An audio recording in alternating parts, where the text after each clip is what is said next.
Hello, thank you for having me to the DAR generally as an institution, to Sarah specifically for organizing, etc., and to Kevin for managing tech, which is often beyond me, so I appreciate that it's already just sorted. I'm Daniel Graham, as my intro indicated. So the big questions that I am seeking to address through this presentation are: how did new technologically driven industries develop in the 18th and 19th centuries, which is typically an era in which we do not think of new industries as being technological in the same way as later 19th century or 20th century industries, and how did technological advance impact consumerism in that same era? In addressing those questions, I aim to use rubber as a sort of illustrative case study for a lot of the dynamics that we see play out across a number of industries in that same period. So the history of rubber itself is one that has a lot of gaps. When I began research for my dissertation on the same subject, the majority of books say something to the effect that rubber has existed and been in use since pre-Columbian times in South America, but really the story picks up with the advent of the automobile and the automobile revolution driving global demand for this product. However, I was reading King Leopold's Ghost by Adam Hochschild, and it mentions sort of in passing early on in the book that in 1885, one of the motivating factors for King Leopold II of Belgium to want to colonize the Congo was that they had a significant source of rubber there, and that would surely be a high value commodity. Now, in 1885, the automobile existed, but it existed as a sort of fanciful prototype pieced together by a couple German engineers. It was not, by any stretch of the imagination, a global industry, a significant source of income or value, a consumer good in any way at that time. So how is it that rubber could possibly have been a globally significant high value commodity if the value of rubber is so closely tied to the automobile at that time? The answer, rather simply, is that the value of rubber was not tied to the automobile, and that in fact there was a thriving global rubber industry already well established by the 1880s, in fact, well established by the 1850s. A fantastic example of this is not only the numbers of print advertisements, catalogs, storefronts selling rubber goods, but also at the 1851 Crystal Palace exhibition. This is a painting thereof. In the center of the United States Gallery, in a very prominent position, is this strange sort of amorphous blob thing, standing about 14 feet tall. That strange blob-like thing is a rubberized pontoon boat, the latest in boating technology as of 1851. The fact that you could coat a heavy canvas fabric in rubber and create something that was entirely not only waterproof to prevent the infiltration of water while on the water, but also airtight in that it was itself inflatable. That is, from the point from which it gained its buoyancy, was truly remarkable to any number of Crystal Palace visitors in the 1850s. The story, actually, I wanted to do these out of order, but I messed up in how I put them there. So the questions then become: how does a successful global commercial industry develop from relatively obscure beginnings, which I'll get into in just a moment, and how does that connect to the early United States more specifically? The earliest European encounters with rubber are really in the earliest European records of the New World. Writers like Bernardino de Sahagún in his Florentine Codex, Juan de Torquemada in De Orbo Novo. Both of these fellows are Franciscans who are accompanying Spanish expeditions to the New World. De Orbo Novo, of course, just meaning the New World, of the New World. And they note in sort of larger, generally kind of like ethnological explanations and descriptions of native groups, that there is this remarkable material that they acquire by cutting a tree. And when they cut this tree, it seems to weep. And indeed, the earliest word for rubber was caoutchouc, which was a sort of Europeanized bastardization of the native words for weeping wood, because it is from this tree sap that has within it this hydrocarbon chain that is latex that you can sort of refine rubber. Europeans thought this was neat and curious, but didn't see particular use in it for quite a while. That is, of course, until in the 1750s, 1760s, teams of largely French explorers, generally speaking, not even there to investigate tropical commodities or rubber in particular. Charles Marie de la Condamine was there to measure the distance between meridians as part of a French scientific expedition. But upon encounter with native groups and recognizing this material that they were using to create things like waterproof shoes and waterproof cloaks, as well as watertight vessels for carrying any number of things, was utterly fascinated, acquired a sample of this and sent it back to the Academy of Sciences in Dijon.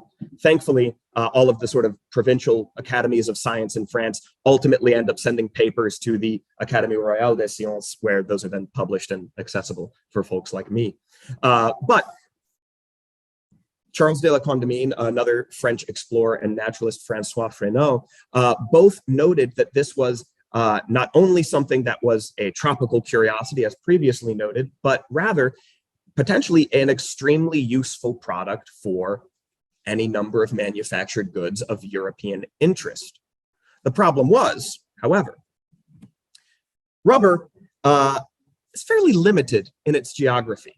Now, there are over 500 different species of plant that produce some level of latex. Most of those produce too little latex to be of any real use. Something like a dandelion, if you've ever ripped a dandelion stem and the sap of that feels a little sticky, that is latex. Or milkweed. If any of you grew up in rural Maryland, as I did, milkweed's probably a thing you're familiar with, and that also has a sort of sticky sap to it. Sidebar, in 1942, when the Japanese invade the Malaysian peninsula, that cuts off the majority of global supply for rubber. And the United States and Soviet Union and Germany as well start investigating other alternative ways to acquire rubber. Germany really focuses on synthetic rubber. The Soviet Union focuses on the possibility of cultivating huge swaths of dandelion to supply their rubber needs. Doesn't really pan out. The US really focuses in on guayule, which is a rubber kind of cousin substance that is acquired from certain cacti, but also doesn't really pan out. The most commercially significant source of rubber is the Hevea brasiliensis tree, which is first identified by another French botanist, Aublet. But this tree is so significant because you can cut the bark subsequently over the course of several months, years, returning every week-ish, and get a steady supply of rubber without killing the plant. Earlier significant plants, you had to either fell an entire tree to get the rubber out, or in the case of the rubber supply in the Congo, it was vines largely, which again you had to kill in order to obtain the latex therefrom.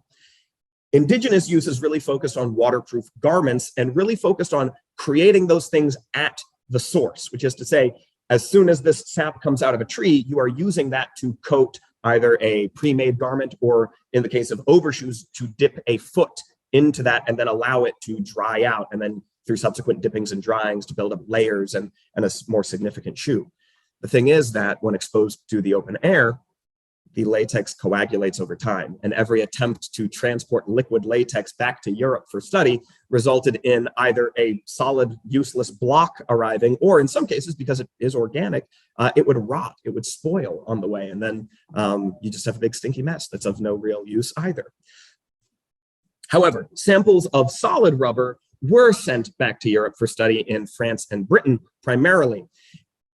And very early on, we see a international scientific network form. Ideas are being shared between folks in Italy, like Giovanni Fabroni, who most of his work has to do with scientific agriculture. He corresponded with Thomas Jefferson quite a lot, actually, on agricultural topics. People like Joseph Mackay, who was in one of the big names in the early history of chemistry. He wrote the Dictionnaire de chimie, much rather, and later the Elements of Chemistry, which, if you're in the history of chemistry, these are like foundational texts. And he was deeply involved in studying rubber through the French Academy of Sciences. A bit later, we get folks like James Syme, who was born in 1799, a Scottish physician who discovered that naphtha, which can be derived from coal tar, was an effective solvent. Really, all of these thinkers were engaged in trying to find a way to re-liquefy solid rubber so that they could put it to the same uses that indigenous peoples did, but in Europe.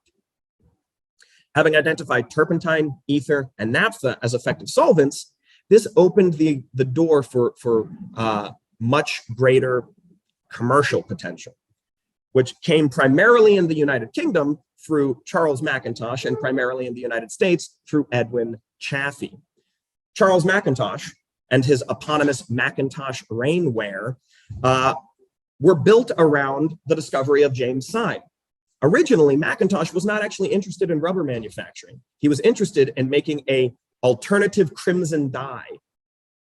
Crimson dye made from lac beetles or cochineal is very expensive. You need to get these very specific bugs that only seem to exist in far-flung reaches of empire, grind them up into this brilliant crimson color. Mackintosh discovered that if you take this particular red lichen that grows in the highlands and throughout Scandinavia and mix that with ammonia, you can make a pretty good knockoff for a lot less money. Originally, Mackintosh based his entire ammonia supply on collecting the urine of his employees, but there are limits to how much ammonia one can access in that way. James Syme had published a paper in the Philosophical Transactions of Edinburgh in which he described a process for deriving coal tar naphtha, and as a byproduct of that process, ammonia. Mackintosh formed a contract with the gas works in Edinburgh, which was responsible for all the gas lighting in the city. Gaslighting as in streetlights, not as in, psychological manipulations. I don't think they had an office for that. I hope not. But really, his foray into rubber manufacturing was a business decision. How can I better use a byproduct of an existing business venture to make me more money? In reading this paper about naphtha being used to dissolve rubber, he launched into that field. Natural rubber is actually pretty unpleasant. It gets tacky and sticky in the heat. It gets brittle and cracks in the cold, and it smells kind of bad always. Mackintosh's big innovation was if you take a layer of rubber and put it between two sheets of fabric, you never actually encounter the rubber core directly, only encountering this heavy canvas cloth, and that makes it a much more appealing consumer product. In 1823, he begins marketing his rainwear. By 1830, he has shops established in dozens of major cities throughout the UK, as well as a couple contract manufacturers in the United States. Edwin Chaffee opts for a mechanical means of manipulation. He builds a machine called a calendar, which basically shreds and grinds and heats scraps of rubber into a pliable sample that you can use to form things like the soles of shoes. Chaffee establishes his business in Roxbury, Massachusetts.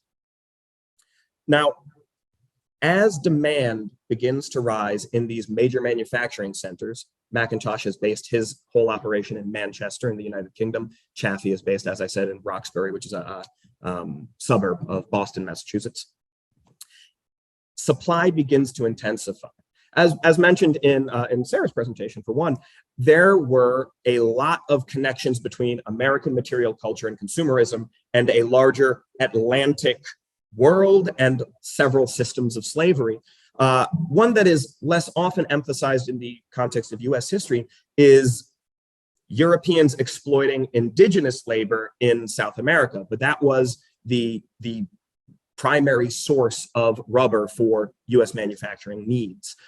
So this began as a system under the Portuguese and was not limited to rubber, but rather to a wide range of what were considered to be sort of wild commodities that in their natural habitat grow in very far-flung and difficult to access spaces.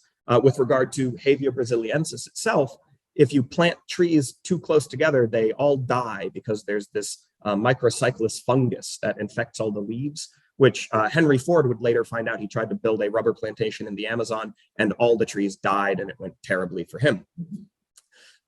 So as these trees naturally occur, they are spaced out several miles from one another. The system of extraction was that seringueiros, who were indigenous rubber tappers, would have a trail, a loop that they would run that hit upon several trees, and they would run this daily, collecting as much rubber as they could, which they would then deliver to a patrão, who was a European merchant and usually creditor.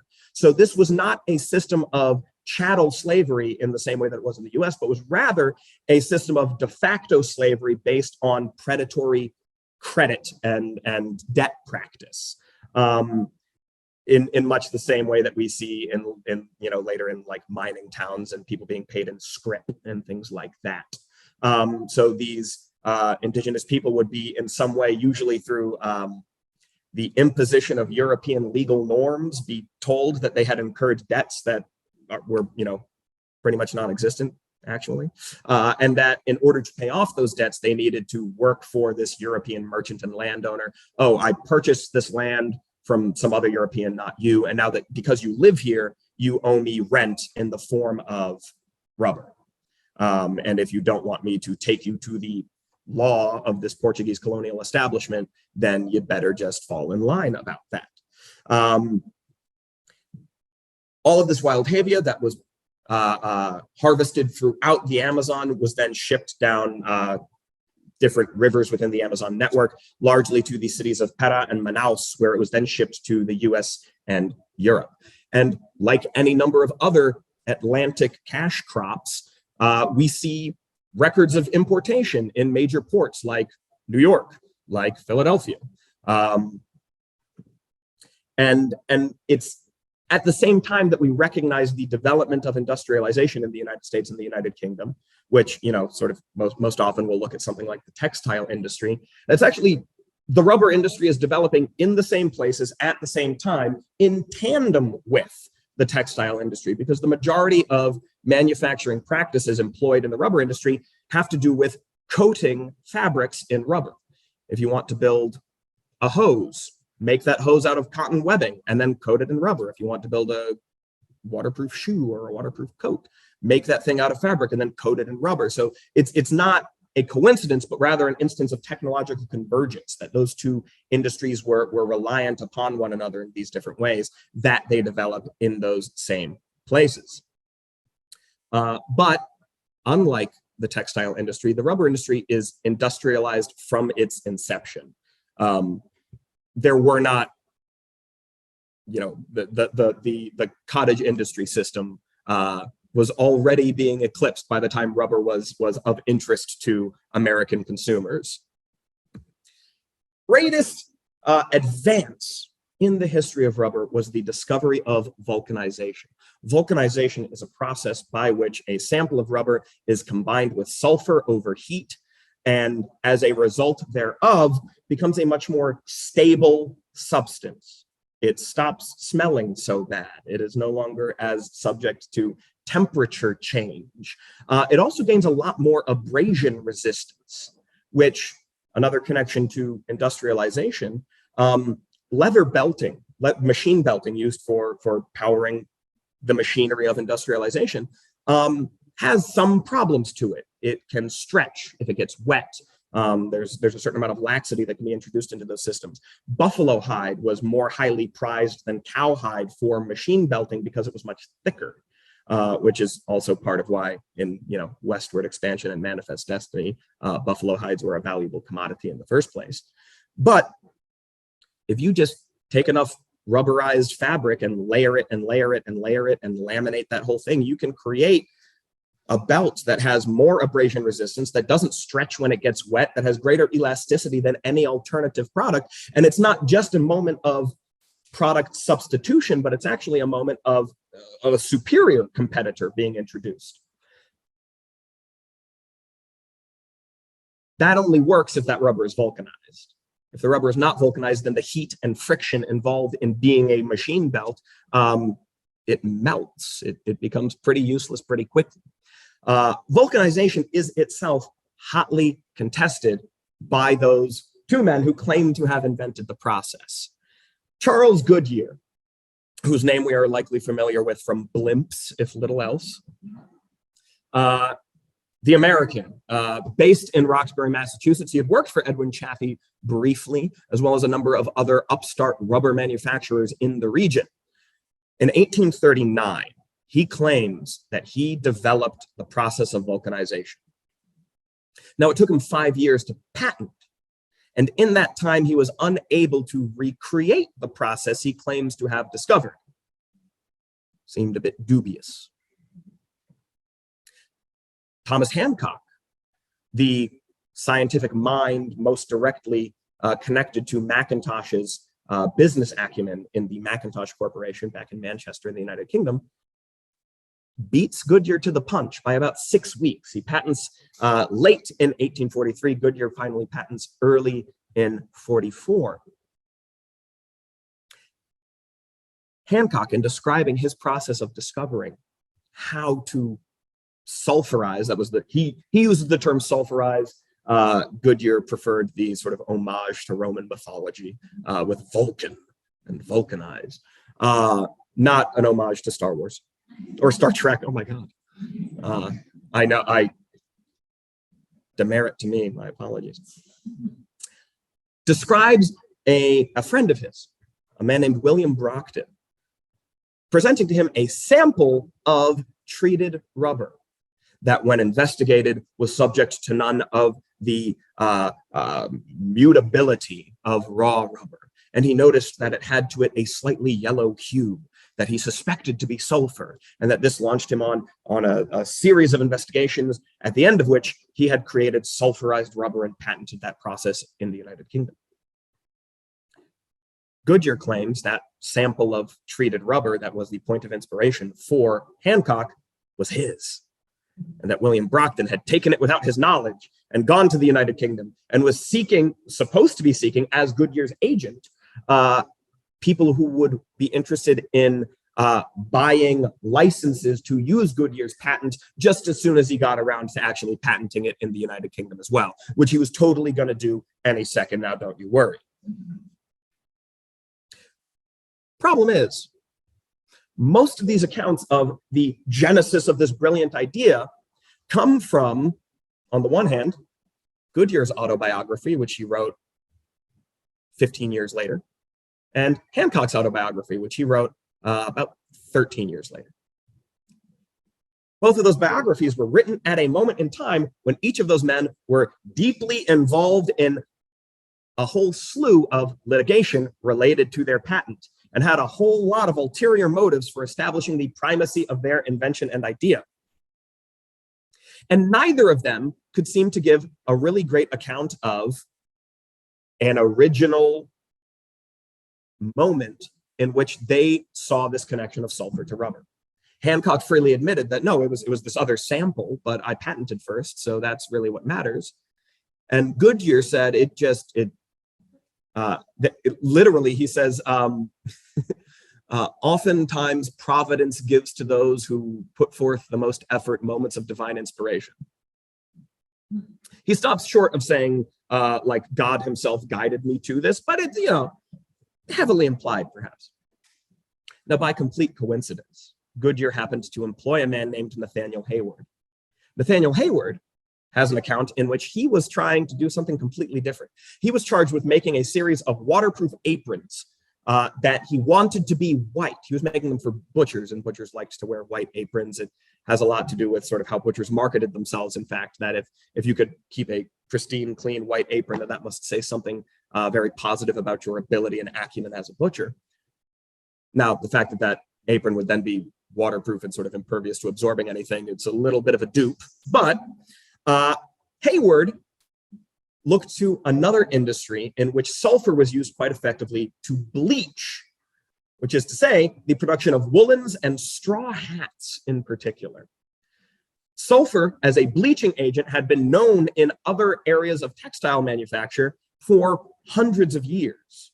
Now that, like Macintosh, used to be done through the application of urine and leaving things out in the sun. But as we enter a more sort of chemically adept era, was done with a synthetically derived ammonia. Hayward just thinks, I'm going to turn this apron white. But when returning to that apron, realizes that he has changed something fundamental in it. There's a paper trail in which Hayward presents this to his employer at the time, Charles Goodyear, and says, hey, look, I did a thing. And Goodyear goes, I don't think that's going to go anywhere. And then coincidentally, a couple of years later, patents something that looks an awful lot like a sulfurization process that Hayward called it solarization because he thought that it was the exposure to the sun after bleaching that was the sort of key ingredient in that process. Now, there is a lot of ongoing contestation, and there is also a possibility, admittedly, that there was some sort of original genesis of this idea in two separate places. I would point to similar debates about like who developed calculus. Was it Newton or Leibniz? And I think there's a good argument to be made that they developed those things independently for independent reasons. This one seems a little less clear-cut to me. Regardless of who first develops this patent, it becomes the defining feature of rubber manufacturing moving forward. All goods are going to be vulcanized because unvulcanized rubber is just kind of nasty and not a thing that consumers are particularly interested in. And in fact, there are a number of failed business ventures related to unvulcanized rubber. Charles Goodyear secures a pretty high dollar contract with the United States Postal Service to produce waterproof mail bags, and he leaves them in a warehouse and they all melt. And when delivery date arrives, he has nothing, and it's bad for him. What we see, particularly in the American example in the 1850s, is a shift within the rubber industry away from small-scale firms, independent manufacturers, and towards proprietary control and intellectual property. And that's primarily because when Goodyear gets his patent, that patent is written very broadly. This is a trend that we see in a lot of instances when a fundamentally new industry or a new invention is first patented. A very similar example is actually when the Wright brothers patented their invention for the airplane. The patent for them read, any flying device in which the plane of a wing is manipulated in any way, and then any other device that had any kind of foil that shifted in any way, they would say, oh, that's an infringement of our patent. A modern patent would never be allowed to be that broad, but at the time, nobody understood the technology with which they were dealing. Similarly, Goodyear's patent is any combination of sulfur and rubber. None of the sort of is what kind of sulfurous compound is that? What is the actual process? What are the quantities involved? What is the time involved? What are the conditions under which this combination occurs? Not really important. Goodyear launches on a campaign of litigation against anyone and everyone who would ever possibly have anything to do with rubber. His goal is to control an industry. He thinks he's going to make a heck of a lot of money doing so. Unfortunately, he doesn't have capital to pay his lawyers to do all of the litigation, and instead pays them in shares of his patent. He ends up dying in debtor's prison. And people like Horace Day, who represented him in a number of cases, gets quite wealthy as a result thereof. One of those cases, in fact, the opposition was argued by Daniel Webster in the Great Rubber Case, as it was called. But we see through the application of patents a fundamental shift in the structure of the rubber manufacturing industry in the United States. And we begin to see for the first time the amalgamation of small manufacturers into larger corporations in this industry. And we begin to see a number of other sort of legal strategies being deployed to mitigate risk, largely legal risk.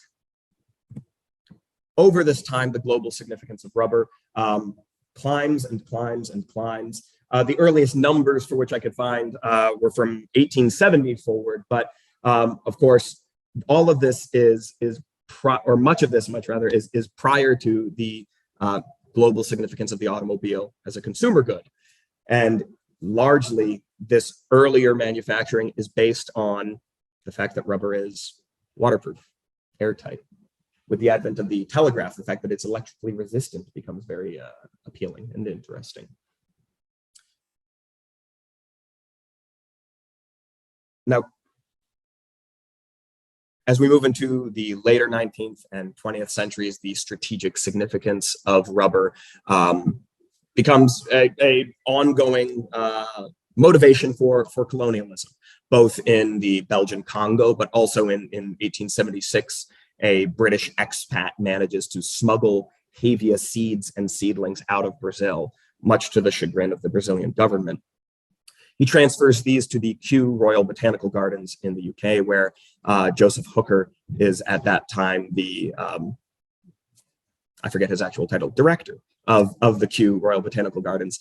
Hooker has kind of a scattershot approach to this strategic possibility and sends seedlings to any colonial garden station that is at roughly the same latitudes as the Amazon, because there's a prevailing belief that that's how climate works at the time, to say nothing of the fact that like the Sahara is roughly parallel to the Amazon. But rubber happens to grow particularly well in what was at that time the British colony of Ceylon, although they did not want to displace tea production there, and in what was the Federated Malay States, which would be modern day Western Malaysia.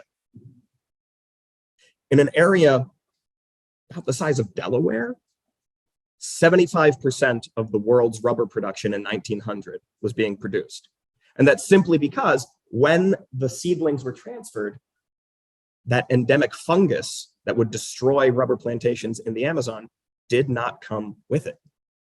Now, botanists at the time did not understand this. There was not an intentional quarantine imposed. It was just kind of dumb luck. Southeast Asia is still a major producer of natural rubber to this day. That, as I mentioned earlier, became a strategic concern in 1942 when Japan invaded that region, cutting off Allied supply to that natural rubber.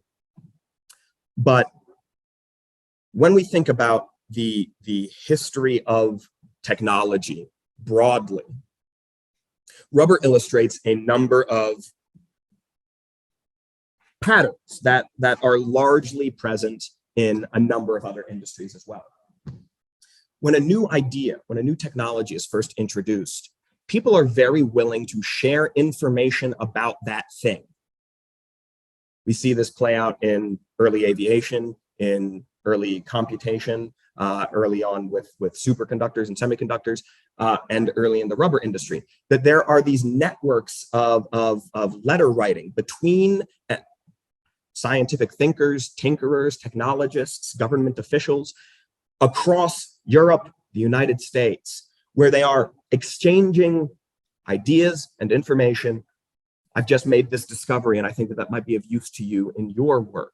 These things are being published in not only in scientific journals like the Memoirs of the Académie Royale des Sciences or in Philosophical Transactions of the Royal Society, but also in those kind of general interest arts and manufacturing journals that any well-heeled gentleman would avail themselves of throughout the United States and Europe.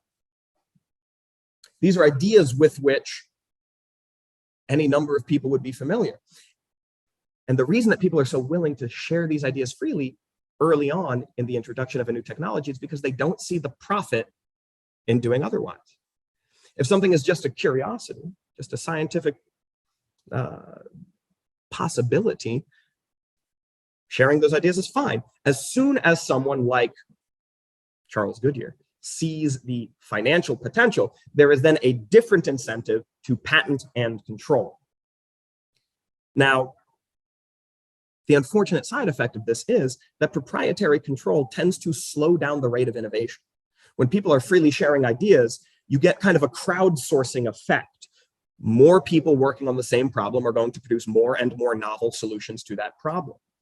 And as people exchange ideas and build on that, benefits ensue. This is some other historians have argued that this is true on a larger societal level, that when you look at sort of the rise and fall of empires generally, you can oftentimes pin the fall of an empire to the moment at which they said, we already have all the best ideas and no longer need to borrow ideas from other civilizations, which happens with Chinese empires, happens with the Ottoman Empire, et cetera, et cetera.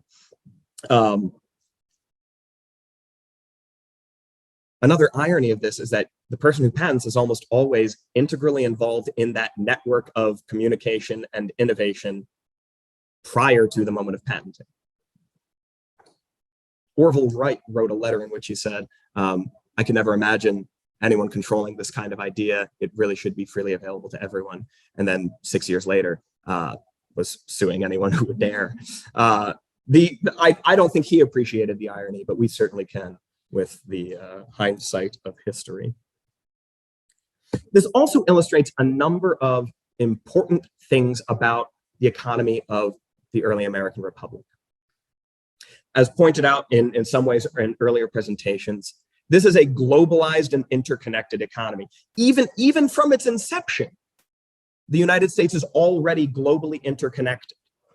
When you look at other works like Marketplace of Revolution by T.H. Breen, or I'm blanking on the name of the book itself. I digress. That both before and after the revolution, American consumers have access to goods from the Caribbean, goods from Europe, goods that are produced through the labor of African peoples and indigenous peoples. The first treaty that the United States enters into following ending the war itself is the Jay Treaty, oddly negotiated by a Supreme Court justice, because who knows what they do that early in the game. But the Jay Treaty has, among other things, a number of trade provisions in it. But what I find more particularly fascinating about this and these examples is that early American industry is scientifically driven. I think that we tend to think of industrialization in the 1830s as being primarily a series of mechanical advances, which are, not to say that there is not science involved in those things, but a non-scientist can take something apart and understand its workings and how to reproduce or recreate or rebuild the thing which they have taken apart if they have some level of,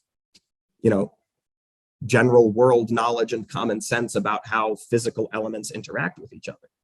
The reproduction of chemical processes requires a different level and kind of theoretical knowledge, which we typically do not ascribe to industrialization in early America, but which was very present, not only in the rubber industry, but also in several areas of textile industry related to dyeing, related to how you treat different materials for any number of other things. And indeed, a lot of those practices go back into, in some cases, the 17th century, in some cases, even the 16th century. But they're not thought of as theoretical scientific knowledge. They're thought of as artisanal craft knowledge. What is perhaps unique in this era is that theoretical scientific thinkers are applying themselves to what was previously thought of as being outside the purview of theoretical science. Something related to manufacturing would be beneath the mind of the natural philosopher. It's for artisans to figure out. And yet, when you bring those two things together, the possibility for synergy is significant. And industrialization was not only the series of mechanical advances, but rather the mechanical advances and the chemical advances often played off of one another to create not only new consumer goods, new ways of doing things, but indeed an entire global industry. There is also, I have some background in geography as well, so some element of spatial studies is frequently of interest to me. There's also a shift between, this is a fictionalized rendering based on his autobiography of Charles Goodyear making his discovery of vulcanization in his kitchen. But the space in which these discoveries happen, you have a shift from the grand salons and institutionally supported venues of European scientific societies to the kitchens and garden workshops of American tinkerers. And then from there into the corporately funded, proprietarily controlled laboratories of manufacturing firms, which is, again, a pattern, a moment, a phenomenon that we tend to associate with late 19th century, early 20th century, typically in things like chemical industries, things like pharmaceuticals, and research and development as a formalized codified system. But a form of de facto research and development is taking root in 1820 in some cases, even though the first corporately owned laboratory in the United States isn't open until the 1870s. But all of this to say that through the case study of rubber, we can see not only these global interconnections within the early American economy, but also the way in which our perception of industry and consumerism in the early American economy is actually much more, in some ways, more modern than we tend to give it credit for being. Thank you all for your time and kind attention. If anybody has any questions, I would love to field those.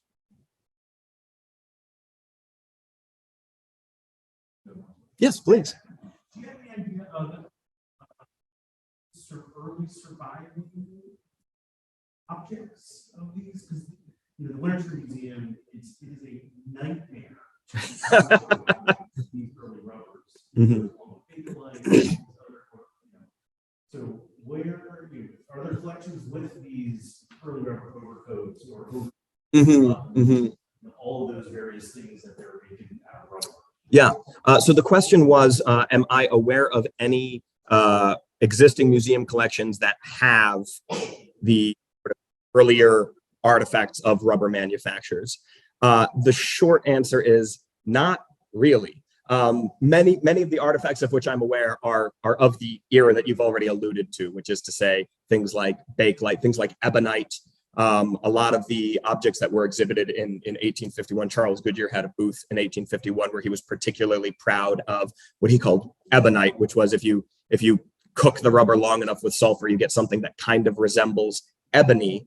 And he made a series of sort of relief sculptures and the cover of a book out of that, and thought that he had discovered a brand new and amazing replacement material for this other sort of more difficult to obtain tropical commodity.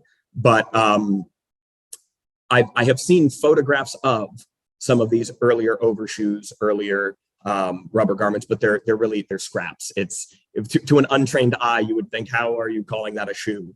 But it's largely through description in these 16th century sources that we understand those things to have been shoes and coats and the process by which those were created.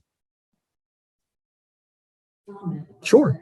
When you mentioned ebonite, there was I don't know how big it was, but there was an upsurge in creating other alternatives to mourning jewelry, to expensive things like jet. And ebonite was one of them. Vulcanized rubber was the basis for all that. Yes, yeah.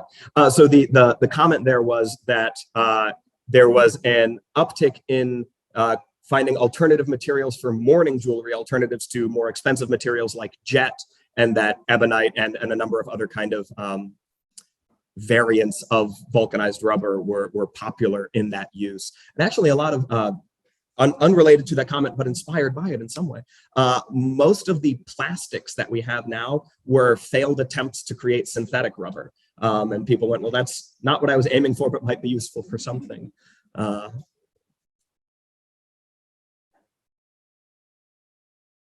yeah. So you have the advertisement for rubberized products. Were these considered, like widely consumed goods? Were they luxury goods? So the advertisement in question here. So this is the original rubber store under Goodyear's patent established in 1839. Even in his advertising materials, he gives the date he claims for discovery, not the date he actually patented. It's part of the whole marketing spiel. So these were if we judge by the number of products being created and the number of storefronts that are opened, these were fairly popular consumer goods. But particularly prior to vulcanization, it's difficult to know to what extent, because a lot of those did not survive. Unvulcanized rubber does not survive well. Most of these materials are not sort of high value enough to be individually noted in wills and testate records. So but we have records for an order has been placed by such and such company for 1,500 pairs of shoes in this particular year, and we see that the amount of rubber being imported into these manufacturing centers goes from single-digit tons into thousands of tons between 1850 and 1870. So there's good reason to think that these were fairly common consumer goods. And I mean, indeed, today rubber is pretty ubiquitous, whether we realize it or not. Probably every one of us has some level of rubber in our shoe soles, any number of elasticated anythings, et cetera, et cetera.